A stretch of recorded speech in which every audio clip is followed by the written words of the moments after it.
But obviously now is, it's the next iteration of the framework, and it's a time to kind of reflect and look at new priorities. So just starting off, then when we get the if we can get the, yes, the next slide, fantastic. I'm always amazed when technology works. But anyway, what is the basic question? What is maritime? And you can see it includes all the facets you see here: the boats, the ships, the ports, the harbours, the coastal industries, and also the lives of mariners. And I'm taking the concept of interactions back to our as it's the definition of maritime archaeology. Its broad definition is the study of the physical evidence of human interactions with the sea, and taking that broad interpretation, and it includes the early methods of harvesting from the sea and shore, which we see a nice fish trap there, and the primitive floats and rafts that we used to traverse rivers and inlets, and the large tracts of land that are now submerged around our coast. While some of the maritime pipes can be extrapolated from coastal areas, there's still a great deal more to discover underwater. And tackling the big spatial area of unknown around the Welsh coast was amongst the top 10 priorities, the first iteration of the framework in 2004. And this was addressed through a provision of the Royal Commission's Royal Warrant, which specifies that the National Monuments Record of Wales should include sites on and under the seabed, and the exploration of the Mesolithic coastline, study of ports and harbours and so on, and the developing a greater understanding of the particularity of vessels was taken forward through a variety of other projects, and I'll show a little more about those in the slides that follow. So just talking about what the potential resource is, Julian's probably added a few more now, but the enhancement of the National Monuments Record moved forward at a pace with the appointment of a dedicated maritime officer in 2007, and the extent of the record, unless it's changed, now matches the Welsh Marine Planning Area. And the records comprise a large number of shipwrecks. There are aircraft downed at sea, but it also features arrived from the West Coast Paleo Landscapes project relating to submerged landscape features in Liverpool Bay and Bristol Channel. And these were included to sort of demonstrate, that you could include those type of records into the monument structure of the monument recording structure of the NMR. But it also shows that project showed the significant potential for the survival of terrestrial deposits associated with the late Pleistocene and early Holocene periods around our coast. So just look at this project, West Coast Paleo Landscape Project. I think that's me in the middle of the Bull Forest with my red coat on, taking photos. I'm never quite sure, but it was a project that was a collaboration between Cadw, Historic England, the Royal Commission, Duffield Archaeological Trust, and the University of Birmingham. The team at Birmingham were able to access the seismic data gathered by the oil and gas industry and to create 3D models of the stratigraphy of the seabed.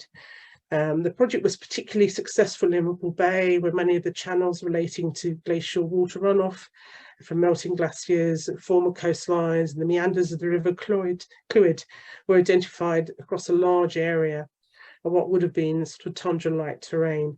And public access to the project is still provided by Duffield Archaeological Trust, the Lost Lands of Our Ancestors website.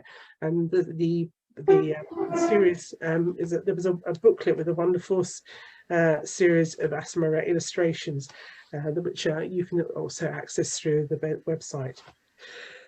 So this is one that's close to Nigel's heart. This is the project that probably the most exemplifies the framework's aspirations for surveying and studying wrecks as a Newport ship. And it was found in June 2002. And during the period of the first 5 years of the French framework, the cleaning and recording of the timbers and the processing of the environmental samples as small finds continued. And once the cleaning and then had been completed, there was the amazing recording of the Farrow arm on the Rhino software, which was really world leading. And I would say that, and I still think it's pretty amazing technology. And between 2002 and 2004 and 2007, Cadw funded further an understanding of the history and function of ports and harbours commissioning the Welsh Archaeological Trust to undertake studies for HER record enhancement. And Gwynedd Archaeological Trust undertook an additional project looking at the history of the ferry crossings between mainland and Ynys Mons. And in that period, also, the Royal Commission, along with its sister national bodies, we purchased the extraordinary aerofilms collection, a unique 126 million, 60,000 million negatives and more than 2,000 photographic albums. And some of those include extraordinary images of the kind of the last days of the major South Wales ports and the operating for the coal export. And we should also mention what's very important was that, some of the most amazing discoveries in British archaeology were that time happening in the Severn Estuary, and we had the extraordinary Severn Estuary Levels Research Committee, which was and the most important part, I think, of that was the collaboration between archaeologists, paleo-environmentalists, all working in an area representing a wide range of universities, commercial contractors, local government organisations, and keen amateurs. And I think a lot was found, and I think, yes, Bromelius would still believe there is still a lot left to be found on the foreshore of the Severn. Very important area for archaeology. The importance of estuaries was continued to be reflected in the update of the research framework in 2011. For example, the Royal Commission concentrated on the Dovey Estuary and particularly the hulks, the last 3 sailing ferries, and early seaside resort development, and a top secret World War II rocket fuel testing site, whose remains were hidden amongst the Innislas sand dunes. And the Welsh Archaeological Trust Cadw funded them to do the R4D project, which involved local volunteers in recording coastal archaeology at risk. And this project coincided with a succession of large storm events in December 2013 and January 2014, which led to an outpouring of archaeology in the intertidal zone and at the coast edge.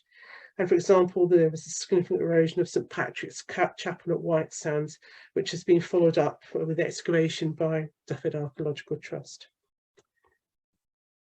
And just to really, through our R4D and responding to that outpouring of archaeology, a significant number of intertidal wrecks and finds were recorded by the Welsh Archaeological Trust, NAS, Malvern Archaeological Diving Unit, the National Museum, and also the University of Wales, Trinity St David. And there were some other sort of surveys, work that was commissioned during that time. There was a thematic survey, the coal and slate wrecks, was funded from Wessex Archaeology, which the NAS also took forward, trying to involving sports divers and looking at some of these slate wrecks. And there were also marine geophysical surveys associated with the designated wrecks. And Bangor University was really developing its own marine survey capability. Very much aware of that in this period as well. With regards to vernacular boats from the research framework, the Royal Commission targeted its archive research programmes on resources within the archive network to identify losses of these smaller coastal trading and fishing vessels, rather than the larger deep ocean book traders that often featured in government statistical returns or insurance records. And the programme of looking at primarily going through the shipping registers of all the Welsh ports, confirmed that there are several very distinctive regional types of vessels present in the losses, but others remained quite elusive, and these are very much the smaller craft. There are over 50 vessels around the coast. For example, 35 Severn Trowels. There are 87 Bristol Pinal Cutter records within the NMR, and so there is a substantial archaeological resource relating to these smaller, very distinct trading vessels within the archaeological record itself. By way of educational resources, the People's Collection World came on stream, and the Royal Commission used it as a way to create an education resource relating to the Royal Charter and 50 other vessels that were lost around the Welsh coast over the night of the 25th, 26th of October 1859. And the Royal CADU and the Royal Commission, we did a pilot project with the People's Collection Wales with the resources, the schools in Anglesey and Pembrokeshire, and that was also working with Chris Holden, who had written this fantastic book about the Royal Charter, and he attended sort of their events at Malford Lifeboat Station. I remember going there and seeing him a presentation and the children interacting with him, asking lots of questions, which was fantastic. So that really brings us in 2017, and there was a big reworking of the chapter, and I included a more extensive bibliography, references to links to best practice guidance in offshore development control, and the structure was kind of rejigged to identify these 7 core themes, which we are still using, but we can obviously debate that today if they're still relevant, and we still think that's a useful way of structuring the document. And so from 2017, what we've had with regard to coastal change and submerged landscapes, there's been Martin Bates' work on continuing work at Borth and Canterbury Gweilod. And I still remember, I love this picture of Martin and the antlers that were found on the beach. And I think that led to being able to do some work off the Borth, off the Duffy Estuary, to identify the former landscapes. And I think we're talking about the landscapes from about 18,000 years ago. So that's quite an exciting addition to the submerged landscapes work, which is a really interesting aspect. Continuing the theme, exploring the hinterland linkages to the sea. We took a programme looking at the sea from a mariner's perspective. And the objective was to use historic maps, charts, descriptions of sailing around the Welsh coast in diaries and letters, and the sailing directions, of course, from the naval hydrographers to identify the landing places where vessels could land to replenish water supplies, and a lot of the smaller landing places. And that's led to creation of records, but also some GIS shapefiles that kind of, tried to identify the extent of some of these anchorages and how they worked with the land. Interesting piece of work. And those hinterland linkages were continued in the Royal Commission's popular Welsh Slate book, and there is a nice chapter in there which looked at sea transport.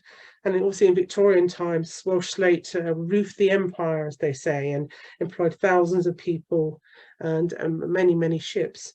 And we did a bit of targeted record enhancement, looking at the documentary references we had to slate vessels around the Welsh coast. And unfortunately, what I did point out, we didn't include any of the remarkably fine weatherly schooners built at Porthmadog, which have been sort of reported to be some of the finest ocean-going vessels, of their time.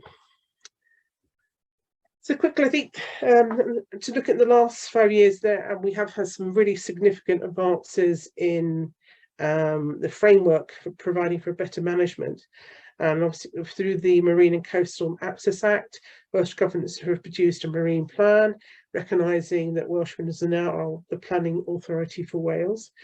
Historic Environment has a dedicated chapter in that and a set of clear principles with regard to offshore development and the mitigation of any potential impact. And at the bottom of the slide, you can also note there's a quote from the Welsh National Plan Implementation Guidance, which actually refers the archaeological research framework. So this is how important this document is that we are preparing. It does have a role in offshore development control. And I think there are CADU, also in collaboration with the other UK devolved administrations, have produced a set of guidance notes for wave and tidal energy sectors. And last year, CADU added to its own suite of guidance notes the implementation related to the implementation of the Historic Environment Wales Bill 2016, managing the marine historic environment of Wales. So this document sets out criteria for assessing significance and the relationship between the various marine licensing schemes operated by CADU and Natural Resources Wales, and also by the Crown Estate. So the new the Welsh Marine Plan highlights the continuing need for a sound evidence base and to underpin decisions. Hence the continuing enhancement of the regional HERs and Royal Commission's maritime data sets remains of the utmost importance, I would say. The other thing that we have had, a very important document, is the Historic Environment and Climate Change in Wales, the Sector Adaptation Plan.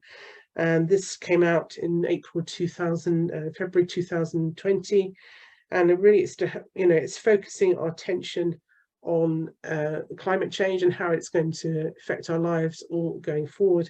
And Maritime did have some very specific priorities within that, and that was to carry out spatial mapping to identify assets at greatest risk, and also to improve the understanding of ocean acidification or seawater, and changing marine species on wrecks and timber structures in the marine environment. So we have that's really indicating this, increased in collaboration, that very important that we need with climate scientists and also with oceanographers and marine scientists as well. And I must forget the very important Cherish project, which I think Julian is going to tell us a lot more about a little bit later. So just really look at the U-boat Project Wales and the Royal Commission's recent publication Wales and the Sea, and this is really aimed to address priorities 6 and 7 of the present framework. That is material culture, preservation by record, and maritime identities.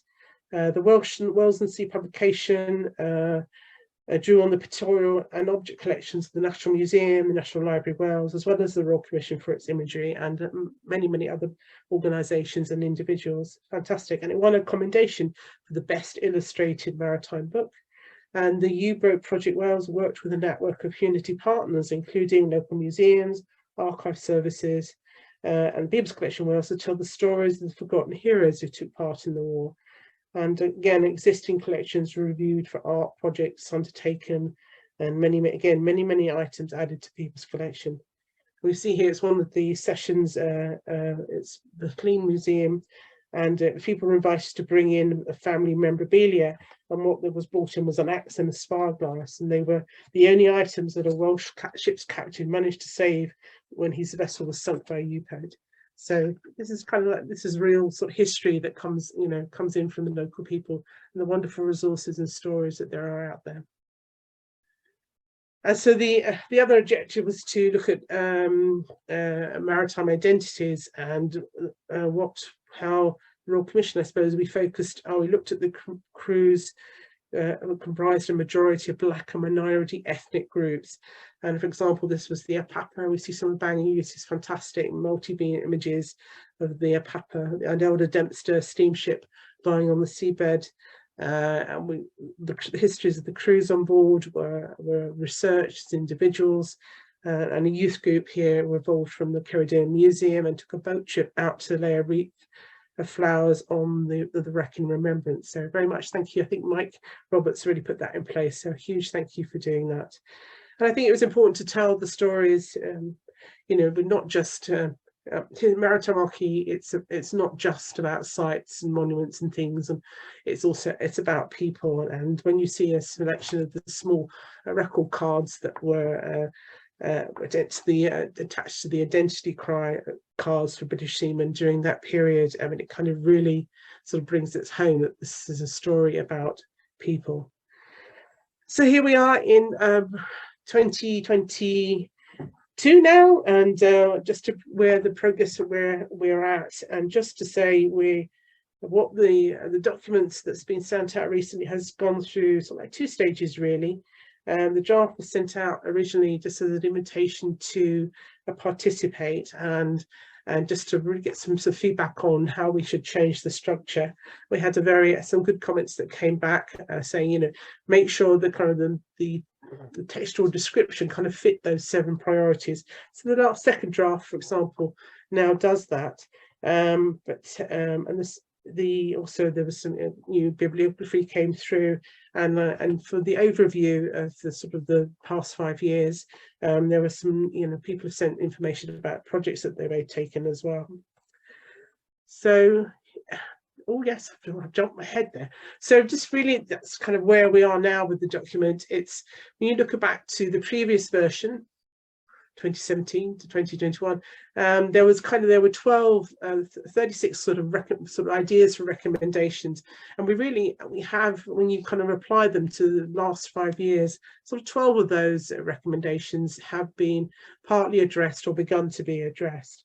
So I think, it is quite a significant achievement for the research framework that, it is kind of focusing our attention and through collaboration on what, we all think what the priorities are. But just to say that we included last time a dedication to remember significant contributions, and I am very aware that in the last 5 years we have lost some very important people. Sean McGrail, who many of you have worked with and know, kind of this fantastic person who did so much to promote the understanding of prehistoric craft, and there are others there who were very important in the 7 levels. And that includes Derek Upton, who did so much about sort of finding things, and Rick Turner, who was a great supporter from CADU. So the suggestions there, those are just some things suggestions people I'm aware of. And so if there are people who have more suggestions and different people that they'd like to include in a dedication to the Maritime chapter, I'm very welcome to receive those. So very dead slide to leave with, but just to say that some of the priorities I've just put there, just some of the priorities that have been flagged already. It's the cross-sectoral research linked to sea level rise, the submerged landscapes again, studies of shipwrecks in the intertidal zone, and I think now we have this fantastic framework, improved framework for the management, preservation and access and promoting interpretation of the marine resource. I think it's now to look at, I felt it's quite important that we look at that system, marine planning, and see how good it is at really helping to minimise impact and make other sectors aware of the need to include historic environment concerns in their environmental assessments. So I think that's going to be me, and I'm going to hand over to Julian. Yes, I'll stop there. I have blathered enough. I will stop sharing my screen.